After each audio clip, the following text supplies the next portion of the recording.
begin in the Faculty of Social Sciences at Mona? Big money, guys, big money. A really expensive prize for this one. Anyone? A hint? Multiple choice? Okay.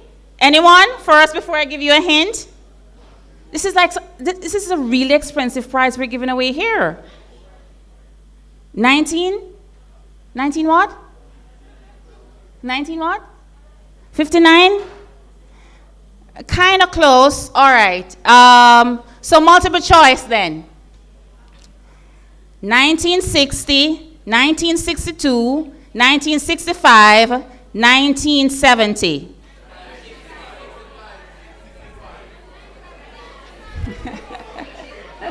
Raise your hand, raise your hand. Yes. That wasn't one of them.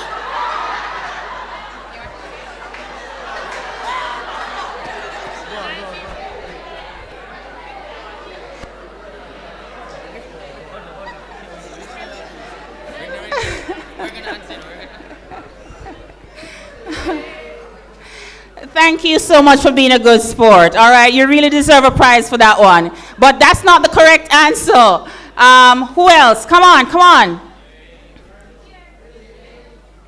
Come, someone there. Come on, guys, come on. Oh, that over there, over there. Okay, 1962. That's the correct answer. Very good. All right. So you're going to get a prize. All right. Very good. Okay. So the next question, and this is another big prize, major prize, right? You really want to win this one. Okay. Are you ready? Are you listening? This is big money, guys. Big money. All right. What is... Sorry.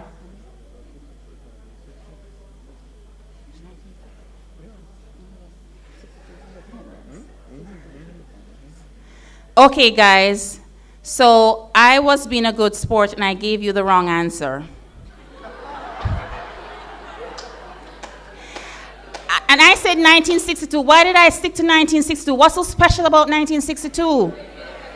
Very good. You see, I'm a true Jamaican. So, you know, it's actually 1960. Who said 1960 first? Right there? Okay, yeah. So you were guessing along the way. Okay, all right. Okay, I'm sorry about that. Okay, so the next question. Thank you so much, Mr. Moore. You're so much on point. All right.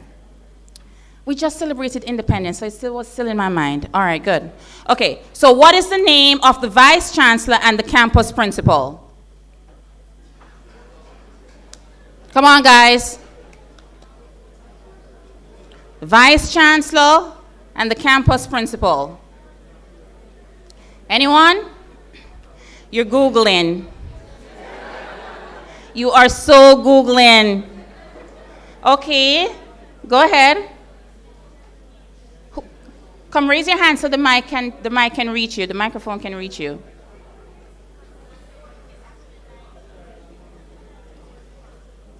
Hurry up.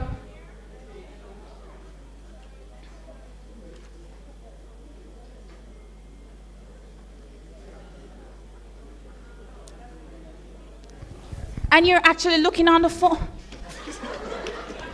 Hillary Beckles. Uh-huh. Yes.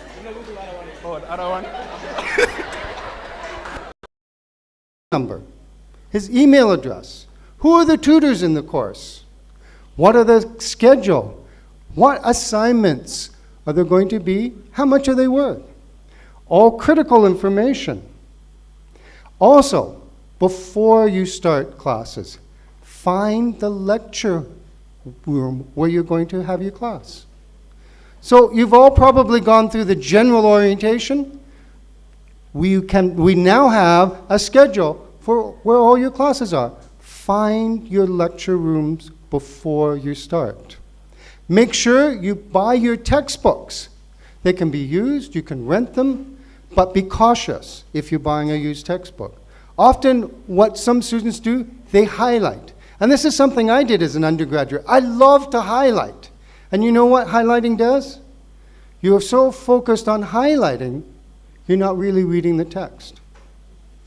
So be cautious about buying a used textbook that is fully highlighted. But get the textbook, okay? And when you're reading, don't highlight too much. Instead, try and find the key points.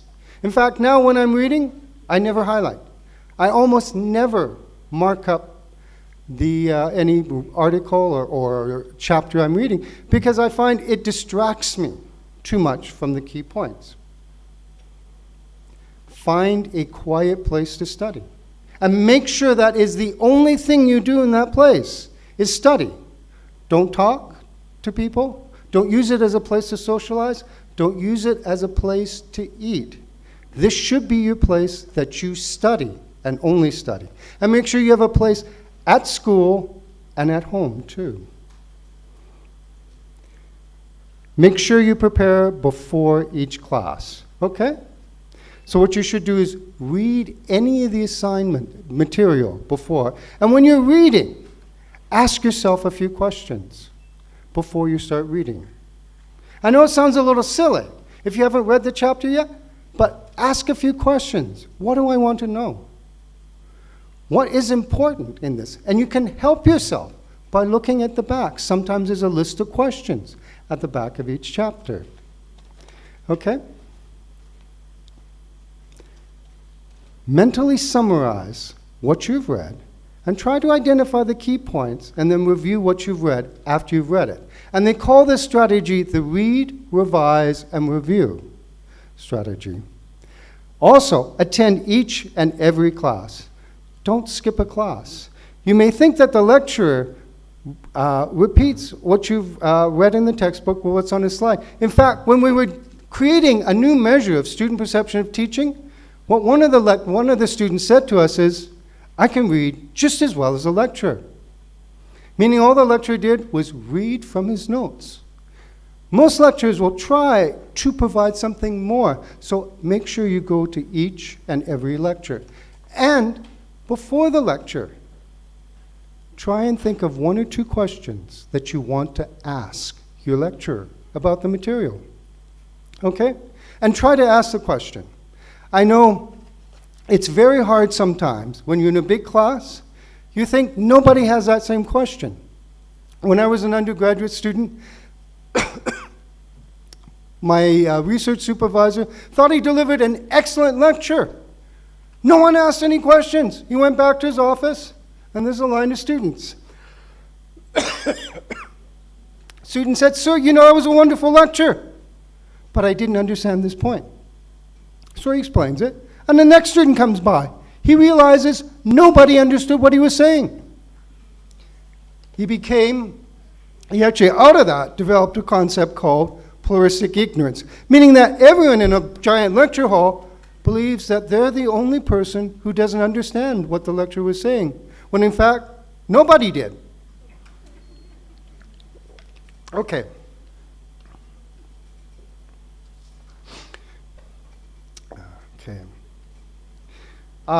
Here's a good tip. Leave your laptop at home. Yes, don't bring your laptop to school. Two good reasons. One, a lot of laptops get stolen at UWI. The second, when you're in the lecture theater, one of the things that students often do, if the lecture gets a little boring, what do? Oh, we just check our email. We go online. You know what that does? That takes you away from the lecture. And I know many of you like to or think you can take notes using the laptop. That actually has been shown to be one of the worst ways to take notes. Because you know what you try to do when you're using that? You're sitting there typing away. And what you're trying to do is take verbatim notes. Instead, it's better to take notes longhand. However, it takes a lot of training to take good notes. Okay? If your lecturer gives slides for the lecture, ask them to give the slides or send them to you before. Print them off. Take them to class. And then what you do, you make notes on your slides. Okay?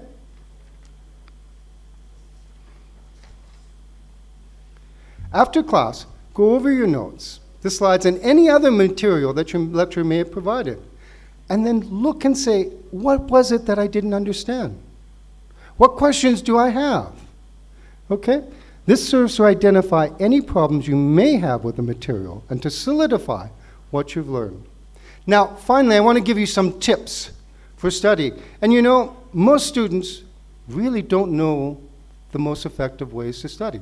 What most students do, they read over the material that they've read. How many of you have done this in the past?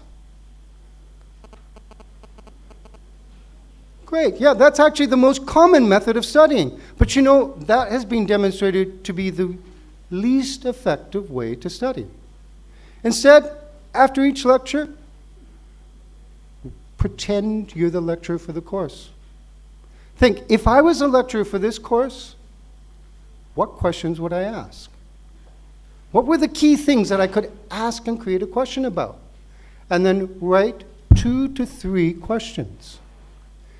What you can do with these questions is create a mock final exam. And by creating a mock final exam and a set of answers to it, you've created the best strategy, the most effective strategy for you to study. A second mistake that many students make is they try to cram for exams. So you sit down and you say, okay, I've got my schedule and I have 2 days to study for management principles, 2 days to study for foundation. Don't do that. Cramming for an exam doesn't work well. Instead, say, I have 2 weeks. Here are the courses I need to do. Spend a few hours each day studying each course. So intersperse what you're studying. Interspersing what you study increases your knowledge. Also, you're spending more time. By spending more time across time, you increase your ability to remember the material. Okay. Also, when you have these nice questions, one of the things that students often do is they study the material they already know. Right? Students have an inability, and most people don't really know what they don't know. So using those questions that you created, when you're studying, look at the question and then ask yourself, can I perfectly answer that question? Am I 80% certain I can? And if you're 80% certain, that's usually an area that you don't need to study. That's something you can put aside and come back to later. But if you're not 80% certain that you can give a perfect answer, that is something you need to focus on. Okay? Okay. That is really the last thing. All the tips that I've given you are based upon research. There's been an entire discipline focused on teaching and learning. So most of the material I've given you today is from an article, and I will post that article on how best to perform in university on the Teaching and Learning website for the faculty. I thank you very much, and I wish you a wonderful experience at UWI.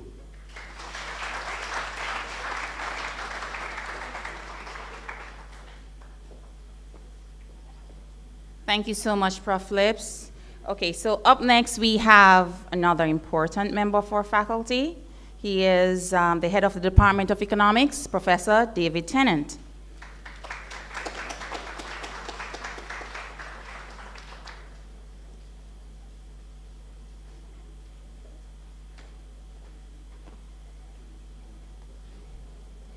Chairman, Dean, Deputy Dean, HODs, colleagues, students, let me take this opportunity to welcome you all to the Faculty of Social Sciences. And on behalf of the members of the Department of Economics, let me especially welcome you, those of you who have chosen to do a degree in economics, in banking and finance, or in statistics. Those of you who have chosen those degrees, any one of those degrees, could you just raise your hands, please? Excellent, excellent, quite a few people. You know, economics is about understanding the choices that we make with the scarce resources that we have. And you all have, irrespective of your degree choice, You all are budding economists because you have already made some excellent choices as to how to use the scarce resources at your disposal. You have chosen to attend the best university in the region. You have chosen the best faculty in the university. And for those of you in the Department of Economics, let me be politically correct and simply say that you have chosen to be a part of our family, and we appreciate that choice, we value the choice, and we welcome you to the economics family. As a part of this family, we have a commitment to anticipate your needs, to put in place the information and the individuals that will assist you in meeting your needs in an effective and efficient manner. We understand that right now you're filled with a sense of anticipation as you start this new journey, and with the anticipation comes with a degree of apprehension. Right now you probably have more questions than answers, and because you're in a new environment, you don't always know where to go to ask your questions, and you're cautious because you're not too sure if you're asking the right questions. Let me assure you that in the Department of Economics, we believe that true learning begins with an inquisitive mind. It begins with the process of asking questions. And so we welcome your questions, and we will ensure that we have the right people in the right place to provide you with the answers to those questions. So let me take the few moments that I have remaining to introduce you to some of these people. For 95% of the questions that you have, the best persons to provide the answers are our expert and experienced administrative staff members. They're always available throughout the day, and they're located in the Department of Economics office, which is at the ground floor of the 3-story building right across there. Now, representing the admin staff today are Mrs. Julian Harris-Allen. Mrs. Allen, could you raise your hand, please? Right beside her, Ms. Marjorie Bryan. Marjorie. Mr. Sheridan Saunders. Sheridan, could you raise your hand? And also in the office, he's manning the office right now, is Mr. Terence Campbell. Now, most of your questions can be answered by our admin staff, and they are highly equipped and capable and ready to answer the questions that you may have. Our lecturers are also available to answer your questions as well as to give you academic advice and guidance. And to especially assist you in this regard, we have assigned some key persons with specific responsibilities for you. Dr. Christine Clark is the chairperson of our undergraduate program, and she's a coordinator for our economics major. She is a key point of contact for you. Her office is in room 16 on the ground floor, and she's right there standing up. Could you raise your hand again, Christine, please? She's a very important person for you to know. Dr. Jan Kyle is our coordinator for the Banking and Finance program.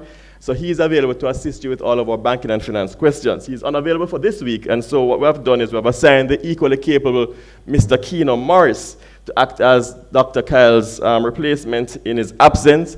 Mr. Morris's office is in room 15, again on the ground floor. So he's not here right now, he's making preparations for our session later, Mr. Keno Morris. So please write on that name if you're a banking and finance student.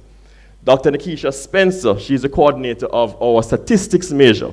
Her office is in room E210 in the McIntyre building.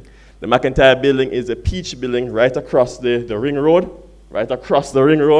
And so if you have any questions, you're a statistics major, she is the key point of contact for you. And Mr. Zana Suarez is the first year coordinator for all of our programs, meaning that he is also specifically assigned to deal with any questions that you may have as you enter the first year of your program. And Mr. Suarez's room is in E206 in the McIntyre building. Now, in addition to all of these people, all of our lecturers, all of us, are committed to serving you and to answering our questions. So I'm asking all of the Department of Econ staff members who I have mentioned by name thus far just to stand so I can introduce you quickly to our new students. All right, starting on this side, we have Dr. Patrice Whiteley. Give her a round of applause, please. Dr. Marie Freckleton. Dr. Eric Campbell. Let's give Dr. Campbell a special round of applause. This is his first year as a lecturer here. Dr. Peter John Gordon. Dr. Samuel Brathwaite towards the end. And I've left Dr. King for the last. Dr. Damian King, you'd probably know him from all of his interactions with the media. Most of you will have Dr. King as a lecturer for this first year because he teaches the first year Principles of Economics courses. So most of you will be interacting with Dr. Damian King. And of course, you have already met Dr. Nadine McLeod, our chairperson for the session today. As I said, we know that you have a whole lot of questions relating to what programs to do, what majors and minors to pursue, what courses to register for, what stream to attend, how to register for tutorials, what exemptions apply to you, etc., etc., etc. We anticipate your questions, and the department has put in place a well-designed program to be able to provide all the answers to the questions that you need, that you have. I'm asking you all to please come to the sessions that we have organized for you. I'm asking you to be on time and to ask your questions, as Professor Lipsell says. Be actively engaged in the sessions. Our next session will start immediately after this one in GLT 3, and at that time I'll have quite a bit more to say to you, the Econ, Banking and Finance and Statistics students. Again, I welcome you and thank you for choosing to be a part of our family.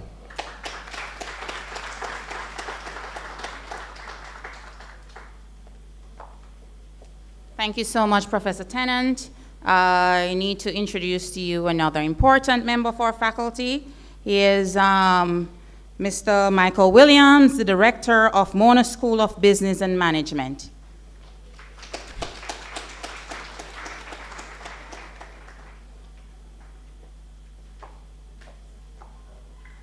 Madam Chair, Dean, members of staff, new students, whichever department you are, welcome to the Faculty of Social Sciences. The only place you'll find success before work is in the dictionary. Please remember that. The only place you'll find success before work is in the dictionary. Please remember that. And I just say to you, do not develop a phobia for any course, whether mathematics, accounts, whichever course, do not develop a phobia. Other students have come and passed those courses. It therefore means you are matriculated to the University of the West Indies, you are the best, and therefore means you can pass any course in the University of the West Indies. I wish you all the best.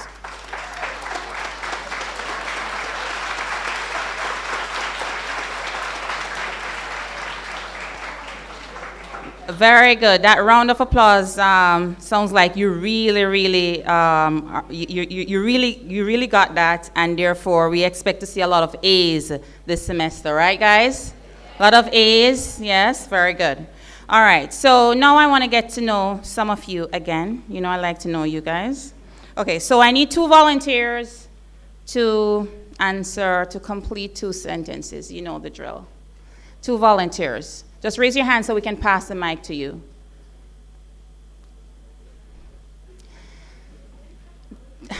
Come on. 2 volunteers. Oh, very good. See? 2. You can just stay there. She'll come by with the microphone.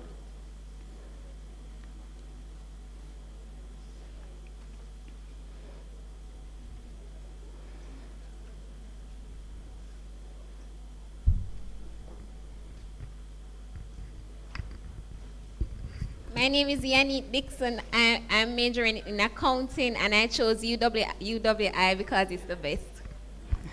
Very good. Woo! Woo! Awesome. Go ahead. Hi, everyone. My name is Monique Dixon. I'm majoring in economics, and I chose UWI because, to be honest, I think personally no other university can be compared to UWI. Oh my goodness. I want to give you guys a prize this morning for saying that. Okay, but I need you to complete 2 more. You see, I'm trying to get to know you, and I love what's going on here. So you told me about what your major is, so I want you to tell what is your passion. My passion is, other than saying nice things about UWI, what's your passion? My passion is I love numbers, I love speeches, and so that's why A personal decision I made is to an elective will be political science because I want not only major in something that relates to numbers, but to actually be more like eloquent and outspoken. Very good.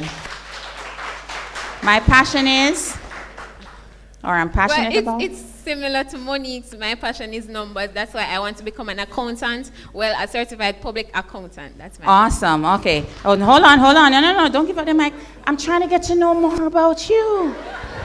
Come on. By the time I'm done, I'm going to be able to write a paragraph about you both. All right. So the next sentence, the things I value most are. The things I value most are honesty.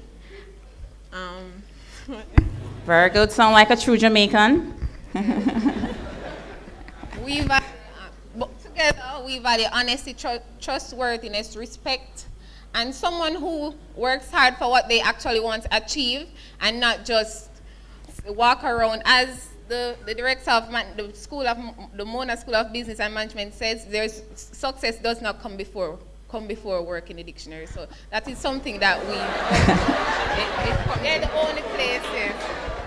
Yeah, the only place that success comes before work in dictionary is in the dictionary. So that's something that we actually. Okay, very good, guys. Come on, very good.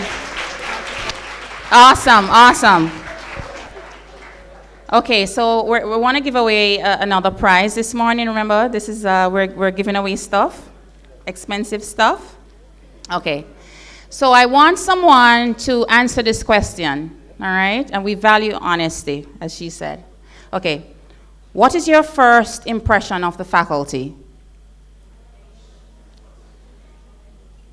What is your first impression of the faculty when you came here this morning? What do you think? Raise your hand, because we're going to give away a prize. So you got to raise your hand so we can send a microphone to you and you can tell us. Okay. We have someone.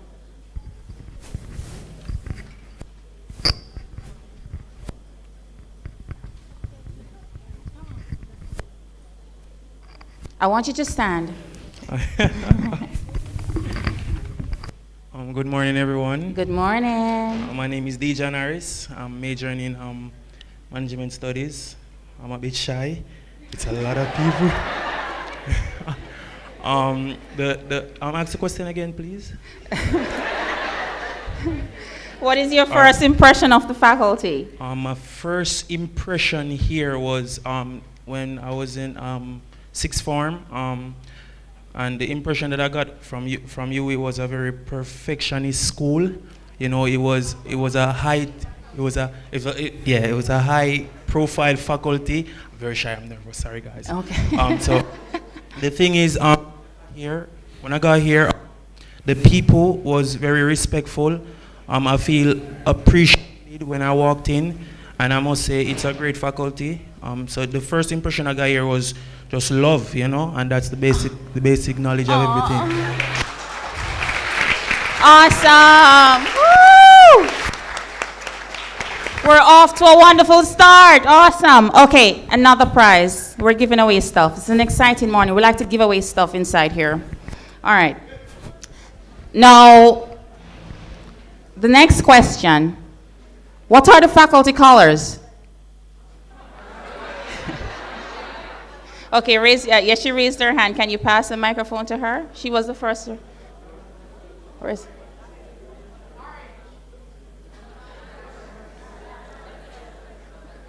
You need to identify yourself because we want to give you a prize if you got the answer correct.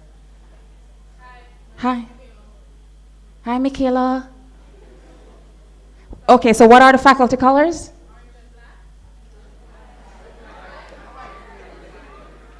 Is she correct, guys? Yes, very good.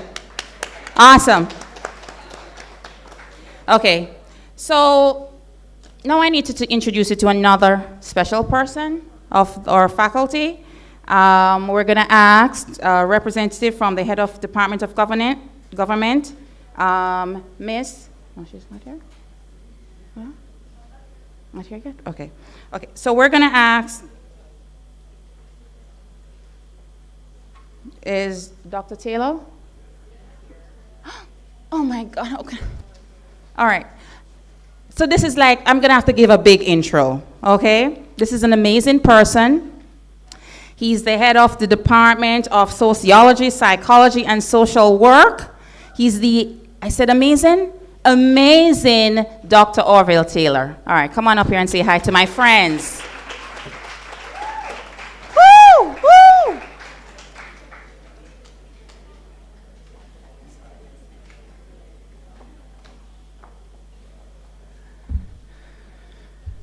Madam Chairperson, Dean, Deputy Dean, Associate Deans, senior members of faculty, and anybody else I might have forgotten. The truth is I'm not up here to speak with you, but my excuses.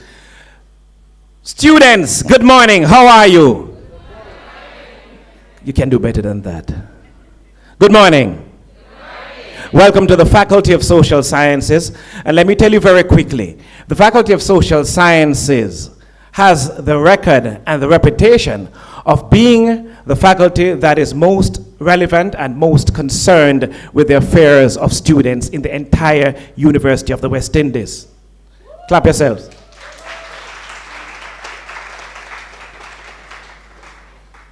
Of course, and by the way, I am indeed wearing the faculty's colors. It's just that I wear it every time. The Department of Sociology, Psychology, and Social Work is a department that I am privileged to be a part of. This department has a deep, deep, deep tradition. But let me just tell you this, it really doesn't matter which department you are in. It doesn't matter at all, because you have to pass through sociology. You have to also come to some understanding of human beings. And let me tell you this, for whatever it is, for all of the statistics and everything else that you learn in this Faculty of Social Sciences, and in particular, the Department of Sociology, Psychology, and Social Work, you learn to understand human beings. So, I understand that some of you want to become all of these highfalutin things, and it's great. Some of you think that you're passing through the Faculty of Social Sciences on your way to other things because you didn't get the things that you wanted to do. But let me just tell you this. Here, the one thing that you must learn to be and never forget to be is a human being. Too often, we think that we are, you name it. They are lawyers, they are doctors, and whatever else. In this faculty, you have people who are going to be accountants, managers, sociologists, psychologists, social workers, political scientists, you name it. And then they forget to be human. Don't do that. Here in the faculty, you're going to learn some things and at the same time unlearn some things. You'll be quite surprised to know that many of the conceptions that we have about the West Indies, and in particular the Jamaican society within which you live, no go so at all. I know most of you are Jamaican, but look here. The Jamaicans who are here, you're at the University of the West Indies. You're not at the University of Jamaica. This is an opportunity for you to learn far more about the rest of the region. There is a rich culture, tradition, and history in the rest of the Caribbean. Expand your horizon and expand your minds. Your Jamaican parochialism or your parochialism from the little island or wherever else that you think that you're from is nothing. Jamaica is a little island too. Don't fool yourselves. But you have these misconceptions. You know the things that you hear sometimes on the radio, unfortunately, because I do that too, but I try my best to kill those misconceptions. So you hear, for example, that children are having children. Even your pastors tell you that nonsense. True? Huh? You hear like pastors will tell you that's in the Bible, that children shall be having children, and they do the little shalamala thing. Whatever that is, shalamala, and they do the thing, you know? Yeah. It's not in the Bible. And they tell you things that Jesus chased out the gamblers it didn't happen. It was no gamblers. In the same way in this country, yeah, you hear that children are having children. Children are not having children. You are spending more time in school than my generation. You have far more subjects at the CSEC than I had and my cohort had in GC. Well, we never do CSEC. CXC wasn't in my time. And you have far more CAPE subjects than A-levels than most of us in this room who are over 50 had. And you name it, you are spending longer time in school and you're having fewer children. You're brighter in many ways. You're far more informed. So all of this nonsense about this generation, what them call it? Generation Y? Generation Y? I asked them what them call it, Generation Y. I said, Generation Y not? Because you are the leaders of the next generation.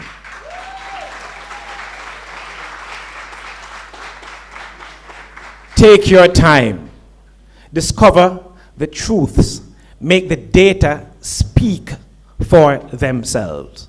Welcome to the Faculty of Social Sciences, and I promise you, put your seatbelts on. You're in for a wonderful ride. Good day.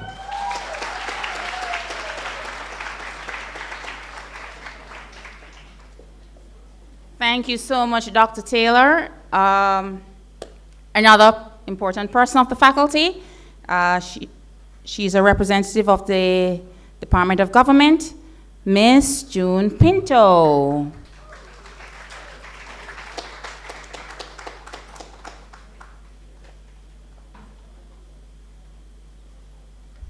Good morning, everyone. I'm here representing my HOD, who is Dr. Lloyd Waller. He could not be here this morning. So, welcome to the Faculty of Social Sciences. As my colleagues have previously said, you will have a really wonderful time here for the 3 years, or if you decide to go on to further studies, which we hope you do. My department, you are not here today for majors in my department. However, we want to introduce all the departments in the social science faculty to you. So you may choose to do minors in my department. And as Dr. Tennant had said to you, all of the admin staff that you will encounter in the various departments are all experienced and knowledgeable. Use that knowledge. Go to the department offices for information. Do not go to your friends or past students because they don't have all the information. But the department staff have that information.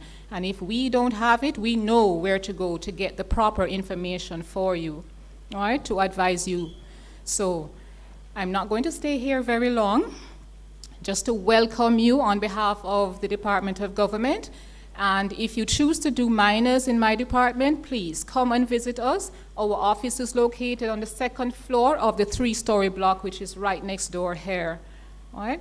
So thank you. Welcome.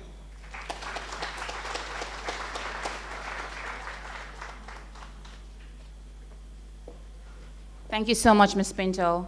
All right, so another one of my important colleagues. Chances are you guys are going to interact with him a lot at the faculty office. He works extremely hard to make sure that your experience here is pleasant. He is Mr. Stanford Moore. Please give him a warm welcome.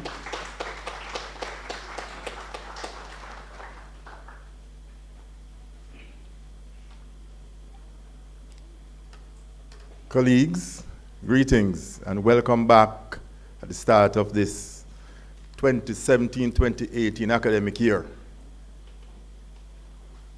Students and the class of 2020-2021, greetings and good morning.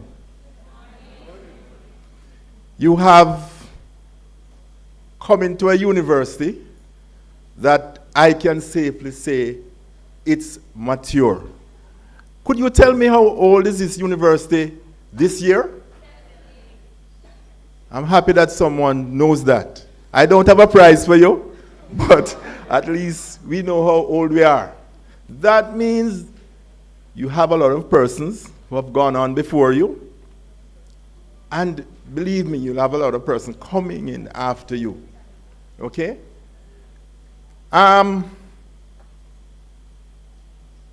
There are a few things that I would like to mention to you to get you really started. And one, the faculty handbook, the handbook for the exam regulations, they are both online. And I'd love for you to get familiar with those 2 books.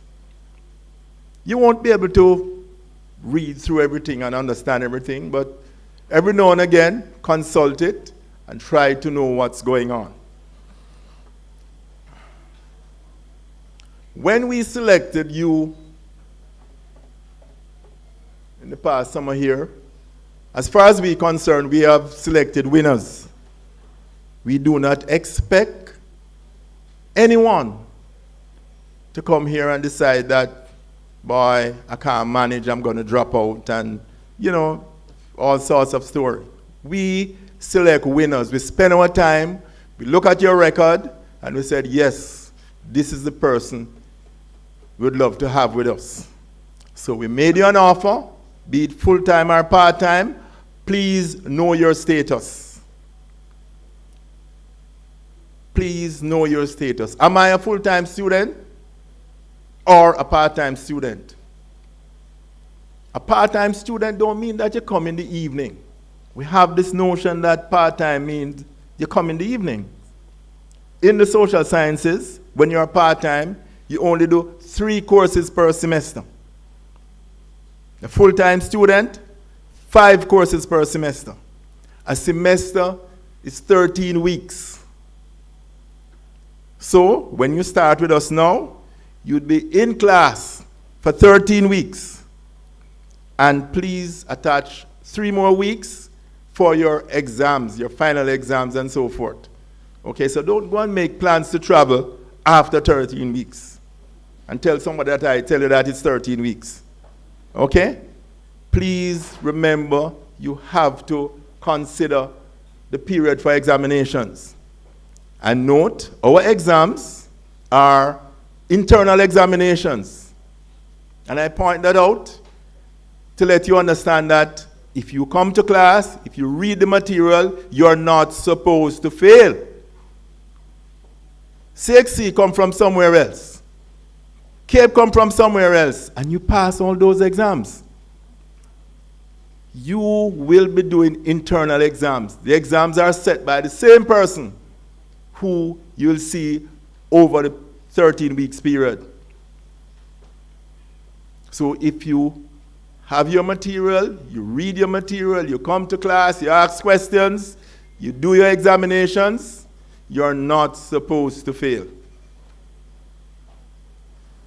Again, students who are here with us full time, we're asking you, I know it's sometimes difficult, but you cannot work full time.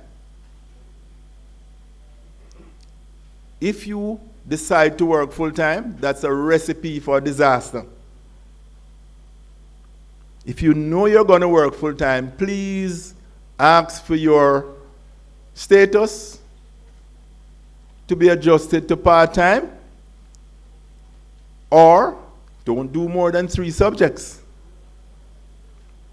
I know some people say, I did 8 in CXC and so forth at one sitting. That was then. Now it's different. Please remember, it was mentioned before that your CXC and CAPE was yesterday's news. We start anew from this point on. And although we, hug you up, take you in, and happy that you're here, we reserve the right to divorce you. Please remember that. There are a number of reasons why you can be kicked out.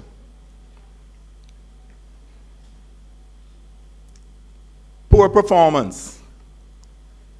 Over consecutive semesters, your GPA is below 2.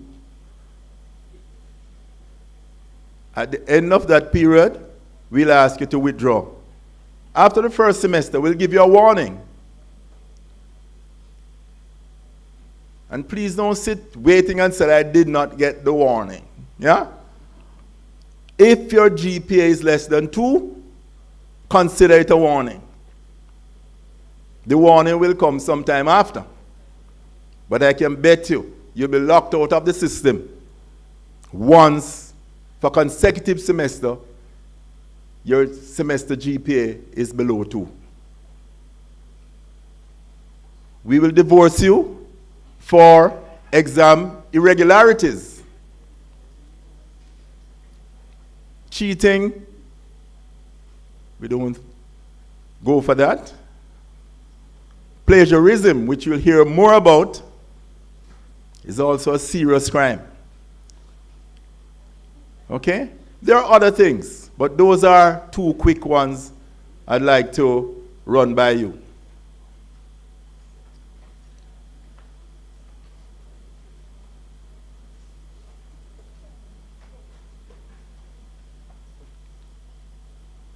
Again, I'm just going to close off here by reminding you that we have a number of persons in the faculty office that serves you.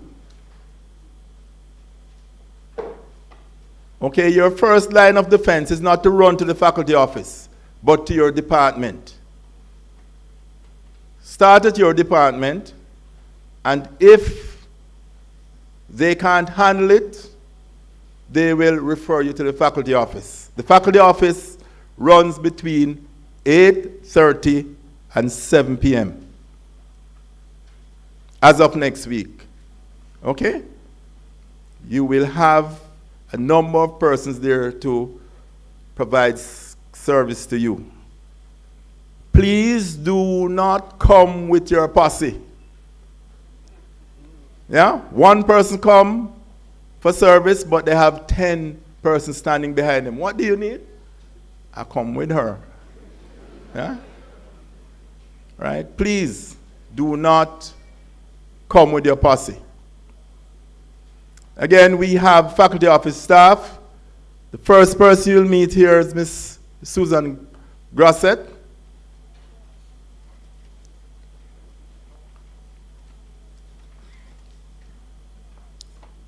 Miss Banton, is she around?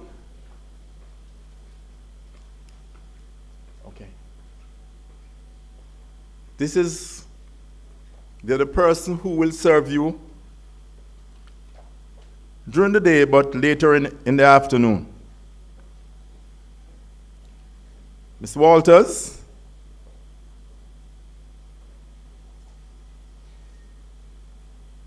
Mrs. Shirley.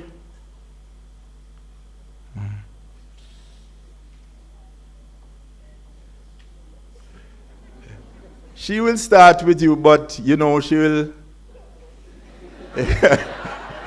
leave some time to come back. Okay, and we wish her well. Miss Fender. Mrs. Hope. That's Miss Fender over there, Mrs. Hope on this side. Mr. Lewis. Alex.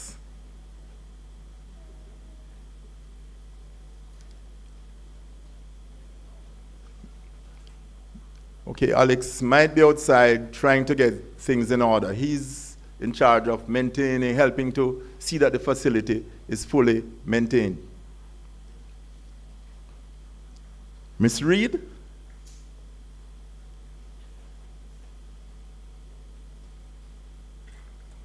Mrs. Williams, Keisha Gay Williams? Miss Henry, Kian Henry? Mrs. Wedderburn, Allison, Kian, please stand up along the side for me, please.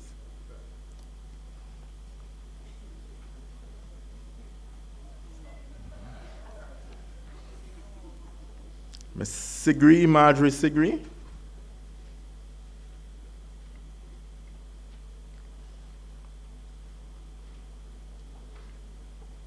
Miss Fletcher. Last but not least, Miss Stephanie Pinnock.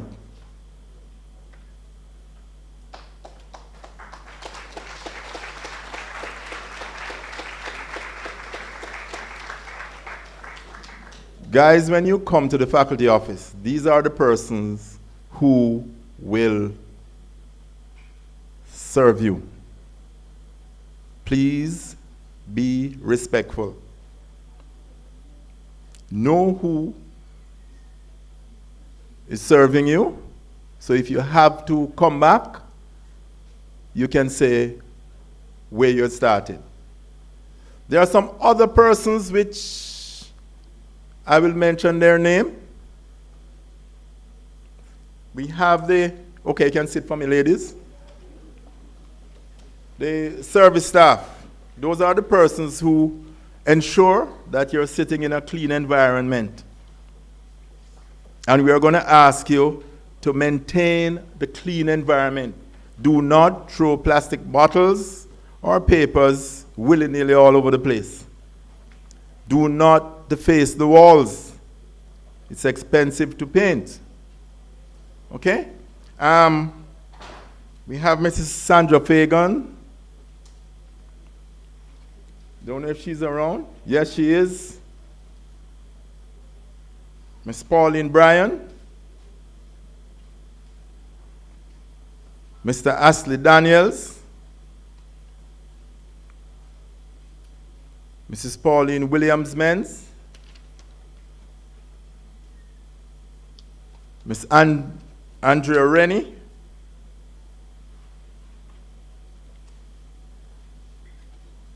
Miss Swan Edwards. And Miss Tamara Lambert. Okay? So only a few of those service staff are here today. They are around trying to get things in order before you get outside. Again, I remind you, when you come, you look at the faculty. We have spent a fair amount over the summer here trying to bring it up to the standard that we would love to have it maintained. Please take care of it. This is your home for the next 3 or 4 years. You like to come into a clean classroom through a clean faculty. Okay? Please help us to maintain it. My last thing to you is that try to know the university and the faculty. You were told before, try to go to the places that you will be having classes so you know where to find them. Okay? This place can be confusing. Social sciences use literally the entire university. Classes, we are big, classes are all over the university. Please know where you're going. Final point, examination. Please do not, there's a board that is on the Senate building that have your exam timetable. Please do not go around asking friends, when is this exam and what time it is. I've seen too many instances where persons turn up for the exam the following day. We can't help you at that time. Know the university, know what you're about, know the various departments. Have a good time here. Thank you very much.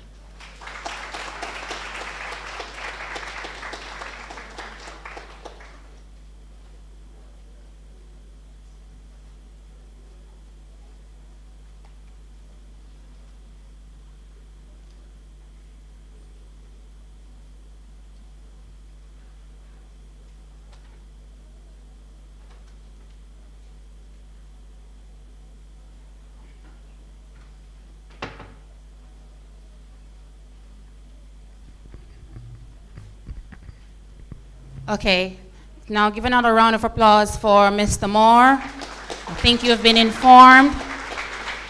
Okay, so one more, we like to give away stuff. You want me to give away something else? Do you want me to give away something else? Awesome, all right. So one question. One question before I introduce to you the next important person in our faculty. Name the 4 university campuses. Raise your hand. No, you're not. Lecturers cannot answer the question. Okay, good. I have somebody there at the back. Where? That was the first one? Okay, hold on. I think we have a winner. Hello.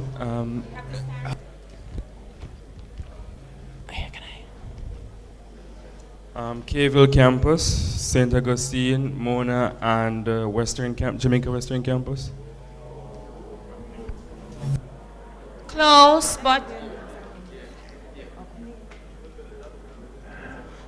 but not quite there. Who was the?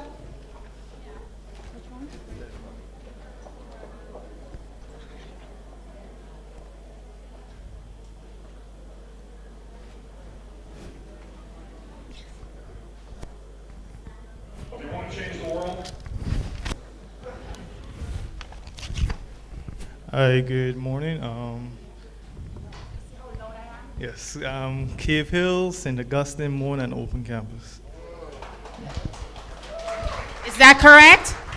Yeah, awesome. So he'll get the big money. Okay, so are we ready? Yes. So last but not least, he's at the helm of our faculty, the Dean of Faculty of Social Sciences.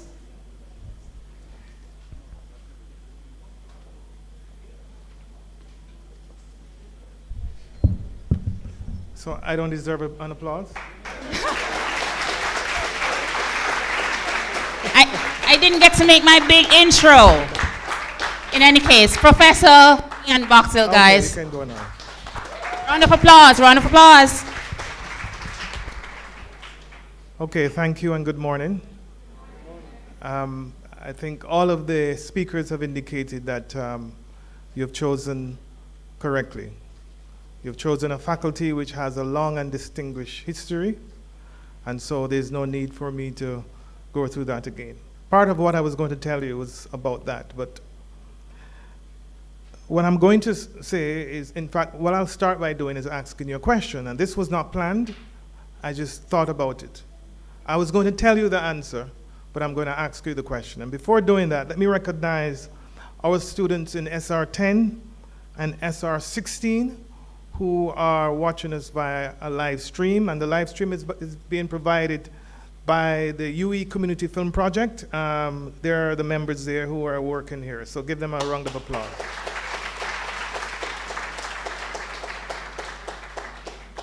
So you all have heard that this is a great faculty, in fact, the greatest faculty in the university, in fact, the greatest faculty ever, anywhere.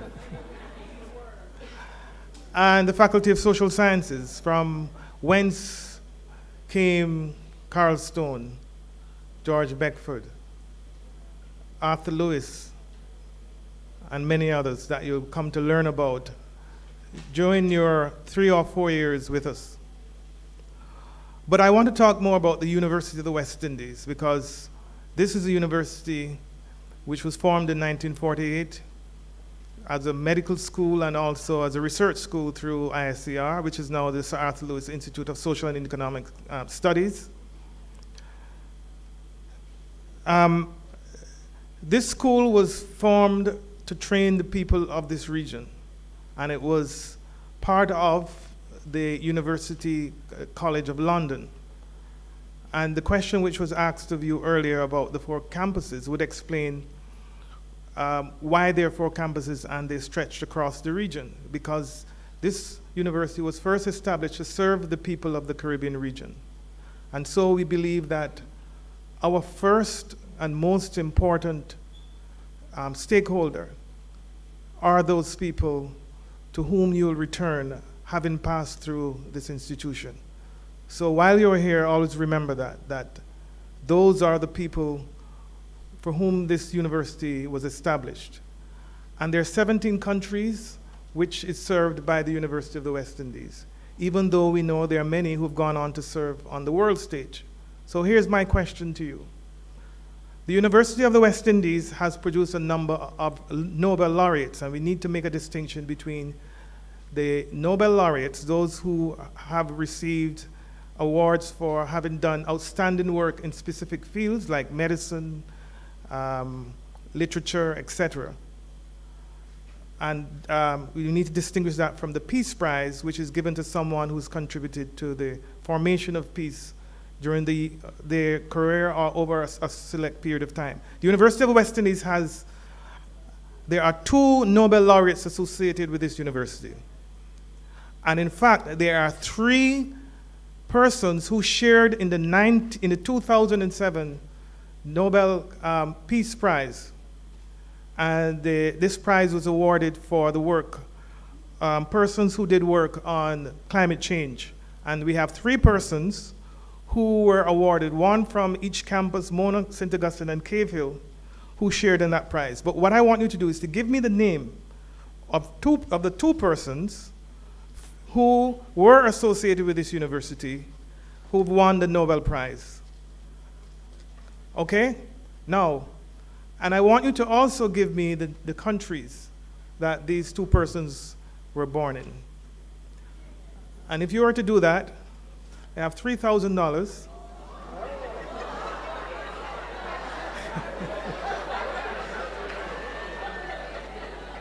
So, $1,000 per question. No, and they're all connected. So 1, give me the names of those 2 persons. That's 1,000. Now you have to answer everything, okay? Second 1,000, give me the country or countries that these 2 persons are from. And thirdly, the more difficult one, give me the disciplines that they won the Nobel Prizes in. And you have to answer all 3 to get the 3,000. So, here's the 3,000. Somebody hold the 3,000. And you can't be a lecturer. Okay. Go ahead, anyone. I see someone up there. You have 1 chance also.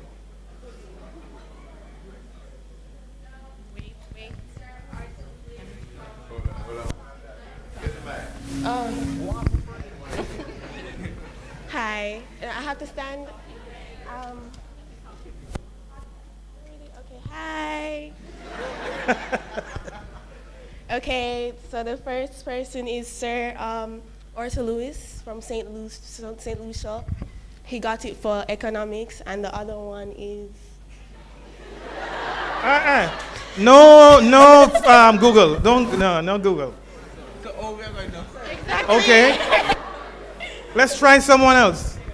That's unfair. Here's one quickly.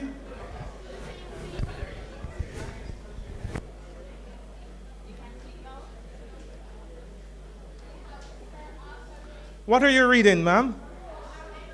You wrote it. Okay, let me see the book. Okay.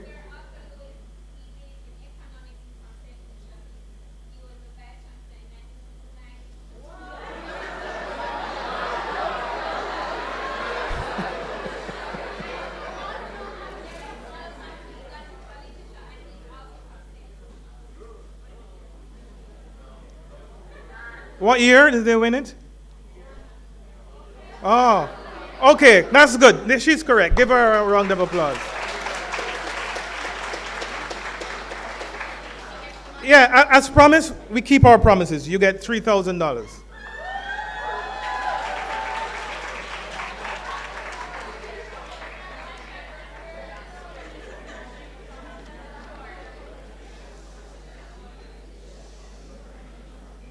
So I'm not sure if she Googled it or if she, or, sorry.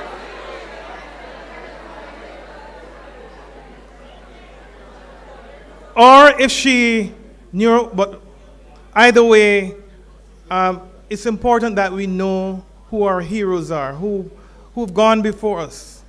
And these 2 Nobel laureates both were associated with the university. Actually, Derek Walcott graduated in literature from the Faculty of Arts and Humanities, and then went on to win the Nobel Prize in Literature, and also... If you want to change the world, Start off by making your bed. If you make your bed every morning, you will have accomplished the first task of the day.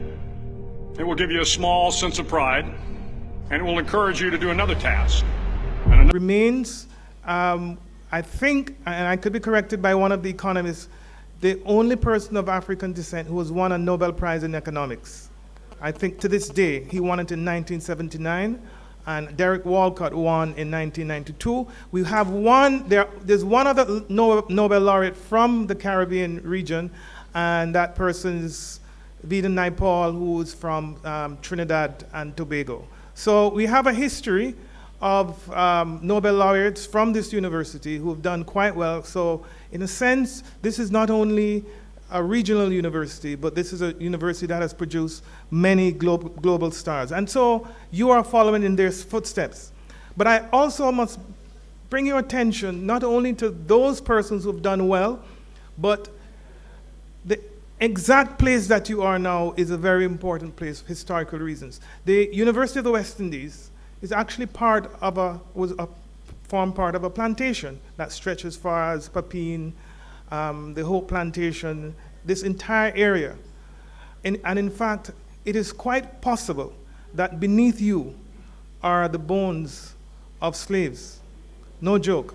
And in fact, when they were excavating, and I want you to listen to this, very, very important, because when I told you about the history of the university was established to educate persons of this region who would not have had access to education elsewhere, tertiary education.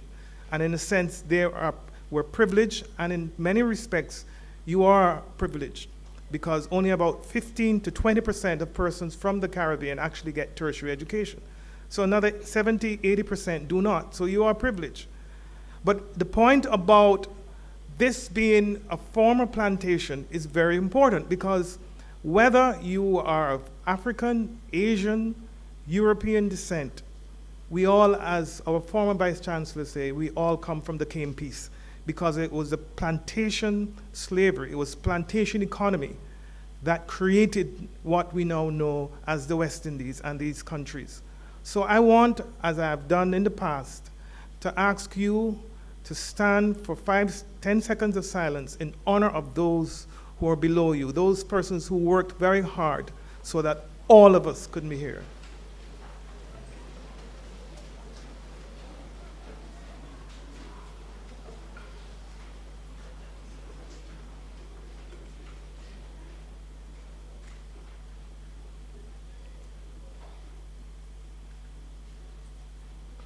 Thank you. You may be seated. And I would like to say to all of you, it is important that we know, it is very, very important that we know from whence we came. It is important that we know the context in which we are getting our education. It is important that you know which institution you are in, which faculty you are in, what you're doing, because all of this, sooner or later, will help to determine what type of person you are, and will help you in making your decisions going forward. So we need to honor our faculty, as I said, as we go forward. I would like to recommend that while you're here, that you spend your time trying to learn about the many things that the university has to offer. Get involved in your clubs, your activities. In fact, non-formal education is said to be a very important aspect of our own education. When I was an undergraduate student, I spent a lot of time arguing under the trees. That's where I learned quite a bit. In fact, I would say I didn't really learn a lot from the classes. This is no indictment on my lecturers or anything. It's just that, in a sense, there's more to university education than going to classes and getting A's. What we know from the research is that students who participate in many forms of non-formal learning do better in life than those who avoid these type of activities. Those of you and those students and those persons who spend a lot of time helping to think about many aspects of life, whether or not it is in sports or politics or etc. Those who spend our time thinking about how we can make a difference. Those are the persons who often do much better. We have something called an honors society, and if you look at those students who get into this society, they are A students, but guess what? They're doing 10, 11 different things simultaneously. I'm not saying that you have to do 10, 11 different things. You have to know what you are capable of doing. But what I'm saying to you is that university education is not simply an education to come and get an A or B, go to your class and leave. It is a way to broaden yourself. It's also a way to introduce you to life. And you will discover that when you leave here, many things, many of these organizations that you get involved in will help to serve you. But more importantly for me, my most important thing I treasured about university was that university allowed me to imagine. Imagination is the most important thing that we can ever have. The lecturer that as a student, that had the greatest impact on me was a person who asked a question in class one day. And it was, even though I'm not an economist, he was an economist. His name is Michael Witter. In one of his classes, Economics Theory 2, I think, he asked a question to the class: what is a resource? And most persons said, you could imagine, gold, oil, etc. And he said, no, a resource is an idea. The actual manifestation of that resource is gold, oil, etc. But it took someone to imagine, to think, and create this gold, the use of gold, oil, etc. You think about how the Israelis have taken a desert and transformed it into a thriving economy. Or you think about how the Japanese were able to use icebergs and convert them into party ice. That's an idea. It's the use of the imagination. It's the one place, it's the one space that allows you to imagine. And it was the great Albert Einstein who said, and I quote him, "Imagination is more than knowledge. Knowledge is limited. Imagination encircles the world." For Einstein, Einstein could not have thought of the theory of relativity without imagination. Imagination requires you to not accept your presence. What imagination allows you to do is to go outside of that which is around you. And it is those who can imagine something that doesn't currently exist. Those are the ones who will bring about change. Those are the ones who are likely to do better. So accept that which is around you. Think about a future. This is how inventions come along. We have to work and develop our imagination. So non-formal education, imagination, all of these are very critical. The other thing I would like to say is responsibility. I think our Deputy Dean spoke to the issue of responsibility. And you learn equations have two sides, that we have a certain responsibility on our side, but you have also personal responsibility. And some of you will experience difficult times, and many of you will use excuses for not doing work or for not doing well. But I want to give you an actual story, quick anecdote. There was a young lady, while I was a lecturer a number of years ago, a young lady came to my office and asked if I had any work because she wanted to earn some money to pay for her classes. So I asked her, why do you need work? Because you have full-time classes. When I asked that, she suddenly broke down crying. So then I proceeded to ask her, tell me her story. Why was she in this situation? And she gave me one of the most difficult stories I've ever heard from a student. But I'll summarize it briefly because I can't tell you the details. This young lady was chased out of her house by her father for something, and it was not anything bad that she did. She jumped through the window and ran only with the clothes that she had on her back. She could not return. She was in her first year. She ran and she stayed with some friends. As I said, she could not return to her house, but she had classes to complete. So what did she do? She would come on to the campus. She would stay with friends on hall. Sometimes she would sleep in the library.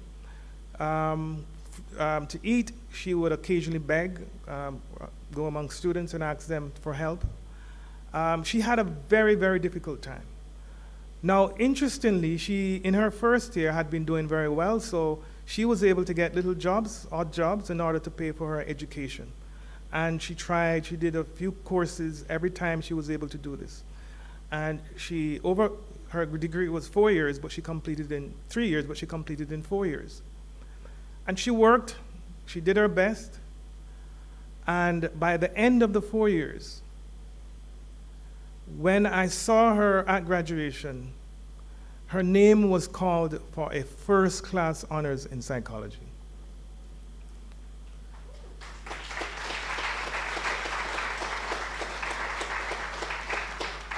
Now, I mean, I don't know, but I mean, if you, as I said, I can't go into the details of what had happened to her, but you can imagine many good things had not happened to her.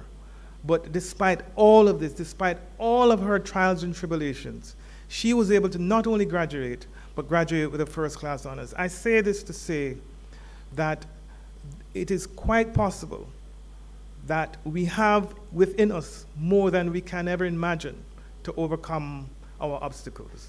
And I always raise the issue of those who have gone before us, the slaves, because it is inconceivable to me how a woman, a pregnant woman, can endure standing on her feet for hours to serve her master, quote unquote. It is inconceivable to me how a little child at 9, 10 years would have had to sustain some of the most difficult and arduous tasks that could not even be performed by someone twice their years. But yet, if they were able to survive and produce you, because all of us were descendants, all of us, one way or the other, if they were able to do that, and we survive, and we come smile, and we carry on our lives, if they were able to do that, there is not one of you who can come here today and tell me that you have a problem that you could not overcome. Not one of you could tell me that. Or at least done enough or sufficient to ensure that you leave a little better than you started. So I say this not to tell you that you're going to have all of these great trials and tribulations. Many of you will have difficulties, but I say this to let you know that you also have a responsibility, not just to your parents or your family or even yourself who paid, but for those who have gone before you, because otherwise they would have wasted. They would have wasted their lives. And those of you later who will have children will recognize why it is important, why this is important, because the reason we live is to carry on next generations. Otherwise, why not? If we all die now, the world is finished. So we have to think about the future. So it's important that you recognize your struggles, your tribulations, understand the context as we move forward. I'm not here to preach. I simply wanted to bring something to your attention that I think is important in this faculty. I wanted to tell you also that it's important that while you're here, we expect you to conduct yourself in a particular way. We have outside our facilities which are for you, and we expect you to treat them with respect. We expect you to treat our staff with respect, but more importantly, treat each other with respect. It's a two-way street here. I want to end by sharing a very brief video with you, but before I do that, I would like to introduce the associate deans. Are they here? And they're going to be important. By the way, Mr. Moore, who you met a while ago, is a point person. He deals with student matters, so I suspect many of you might be seeing him at some point in time. The Associate Dean for Graduate Matters, Dr. Marina Ramkasoon, is she here? Associate Dean for Teaching and Learning, you met him, Professor Garth Lips. Associate Dean for Special Initiatives, Dr. Iris Skoberg, she's not here. And the Associate Dean for Research and Innovation, Dr. Arlene Bailey, and she's not here. I don't think. So all of these associate deans are part of the system, and you'll get to learn about them as time progresses. I want to end by sharing this video with you, and it's a video which I hope it will help to inspire you as you continue your journey with you. So over to your video.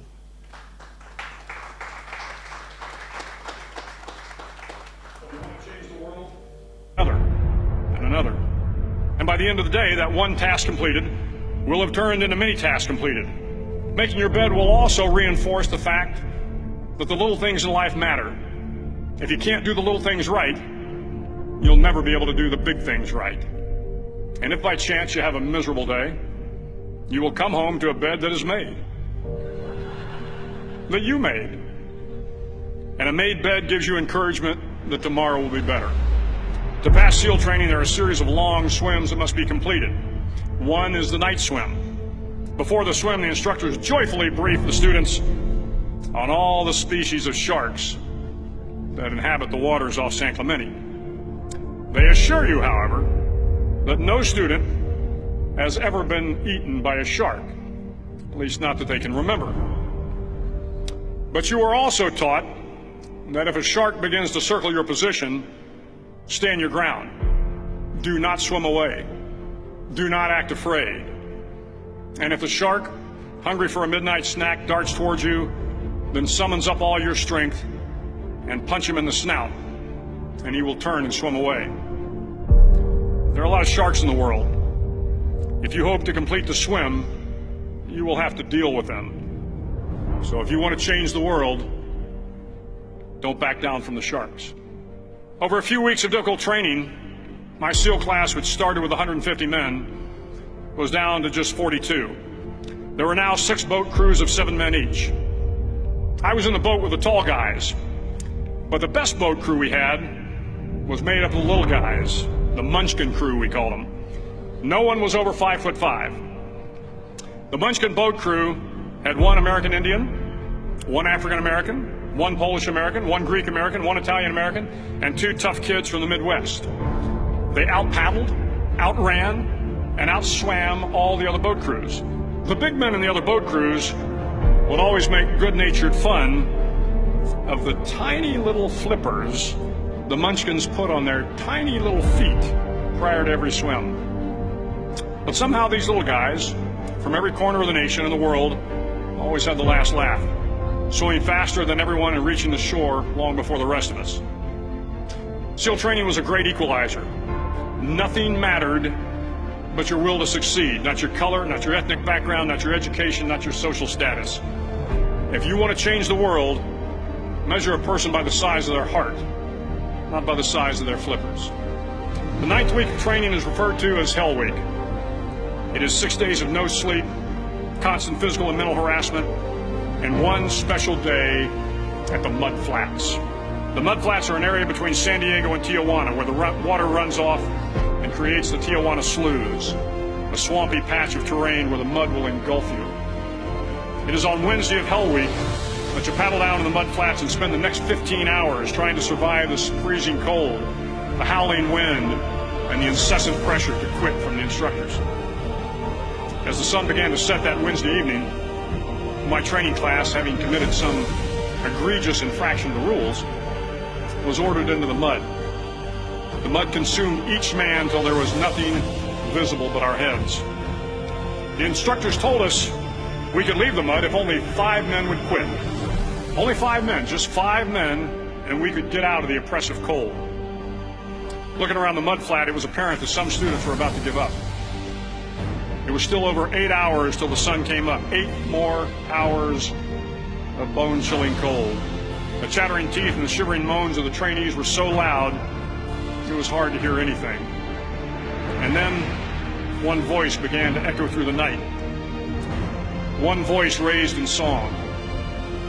The song was terribly out of tune, but sung with great enthusiasm. One voice became 2, and 2 became 3, and before long, everyone in the class was singing. The instructors threatened us with more time in the mud if we kept up the singing, but the singing persisted, and somehow the mud seemed a little warmer, and the wind a little tamer, and the dawn not so far away. If I have learned anything in my time traveling the world, it is the power of hope. The power of one person, a Washington, a Lincoln, King, Mandela, and even a young girl from Pakistan, Malala. One person can change the world by giving people hope. So if you want to change the world, start each day with a task completed. Find someone to help you through life. Respect everyone. Know that life is not fair and that you will fail often. But if you take some risks, step up when the times are the toughest, face down the bullies, lift up the downtrodden, and never ever give up. If you do these things, the next generation and the generations that follow will live in a world far better than the one we have today. And what started here will indeed have changed the world for the better.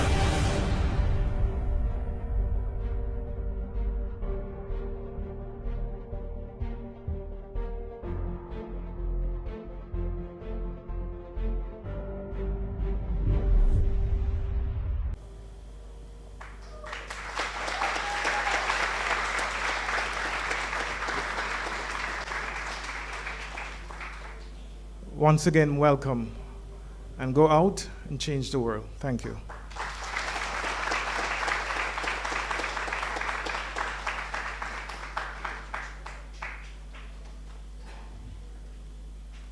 Guys, come on, another round of applause for Professor Boxill. Thank you so much for always inspiring us, and this definitely resonated with all of us, so thanks again.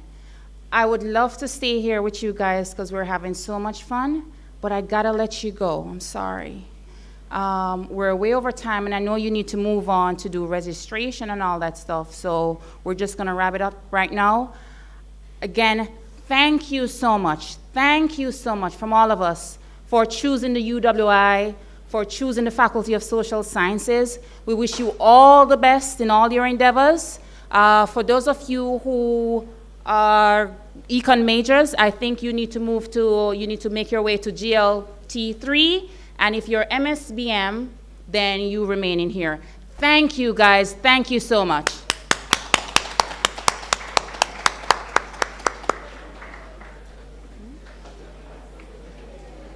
Banking and Finance, GLT3, okay.